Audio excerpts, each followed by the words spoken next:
Good news ni kwamba mfanyabiashara maarufu kutokea hapa nchini Tanzania, Jennifer Jovin maarufu kama Nifa, mwenye umri wa miaka 26, pamoja na mwenzake Mika Lucas Chavala wamefutiwa kesi ya uhaini ambayo ilikuwa inawakabili, na mahakama leo hii imewaachia huru. Mkurugenzi wa mashtaka DPP amewafutia mashtaka hayo na kuachia huru mfanyabiashara huyo wa vipodozi Jennifer Jovin pamoja na Mika Lucas Chavala waliokuwa wanashtakiwa kwa kesi ya uhaini.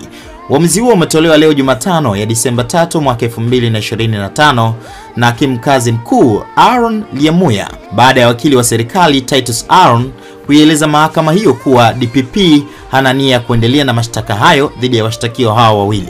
DPP amewafutia kesi hiyo ya uchunguzi chini ya kifungu nambari 92(1) cha sheria ya makosa ya jinai sura ya 20 iliyofanywa marejeo mwaka 2023. Tanukuu, mahakama inakubaliana na ombi la upande wa jamhuri kama ilivyowasilishwa, hivyo inawaachia huru washtakiwa hawa wawili, alisema hakimu Lyamuya. Kwa wale ambao mlikuwa mnaomba watu hawa wawili waachiwe pia baada ya wale wenzao kuachiwa wiki iliyopita ile, basi maombi yenu unaweza kusema yamejibiwa na Nifa pamoja na Chavala wameachiwa huru leo hii.